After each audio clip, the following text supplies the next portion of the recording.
اهلا بيكم معايا في فن واخبار، وفيديو النهارده هنستعرض فيه ابرز الفنانين اللي توفوا في 2023، واللي من اهمهم الفنان الشاب مصطفى درويش، واللي اثر جدا في الوسط الفني، مش بس كده لكن في الجمهور كمان.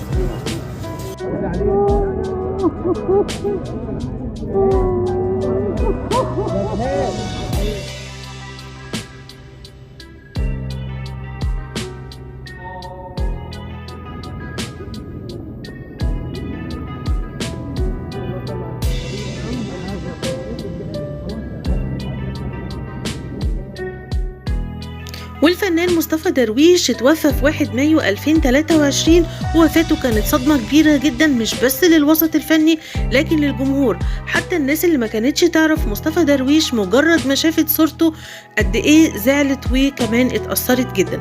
والفنان مصطفى درويش من مواليد سنة 80، توفى عن عمر يناهز 43 سنة. الفنانة والإعلامية شيرين الطحان اللي توفت في 7 إبريل 2023، واللي كانت بتعاني من مرض السرطان، وقضت حياتها الأخيرة في المستشفى بعد تعرضها لوعكة صحية. اتنقلت على أسرها إلى المستشفى وقعدت مدة في العناية المركزة إلى أن رحلت عن عالمنا في 7 إبريل 2023. يا رب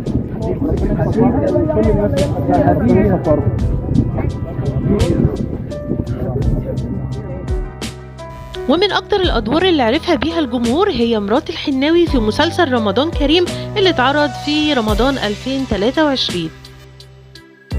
أما عن الفنان أشرف مصلحي فهو توفى في 17 سبتمبر 2023، واللي برضه وفاته عملت هزة في الوسط الفني لأنه سنه مش كبير. والفنان أشرف مصلحي هو من مواليد 23 إبريل 74، وتوفى في سن 49 سنة. فنان أشرف مصلحي برضه عانى من مرض السرطان لوقت طويل جدا. والفنان أشرف مصلحي كان بيخفي عن الجمهور حقيقة مرضه، ليفاجأ الجمهور بعد وفاته إنه كان بيعاني من مرض السرطان.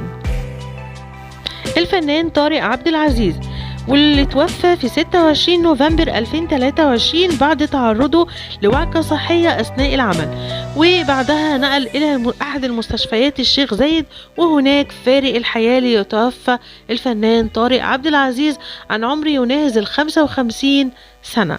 والفنان طارق عبد العزيز من مواليد 4 أغسطس سنة 68.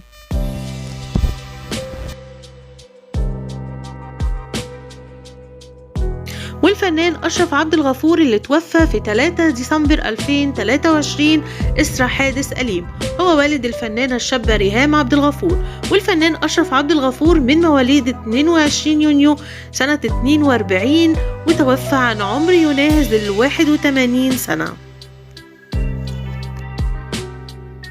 الفنانة كريمان، والفنانة كريمان هي فنانة من الزمن الجميل من مواليد 18 ديسمبر سنة 36، قدمت مع عبد الحليم حافظ وماجدة دور بوسينة في فيلم بنات اليوم، وكانت بتقوم بدور الفتاة أو البنت اللعوب.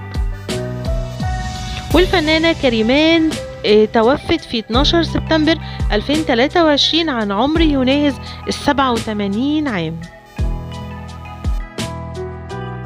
الفنان عادل أنور اللي توفى في 15 ديسمبر 2023 بشكل مفاجئ، ليتفاجأ الجمهور في صباح يوم الجمعة 15 ديسمبر 2023 بوفاة الفنان عادل أنور بدون أي مقدمات، وما كانش بيعاني من أي أمراض.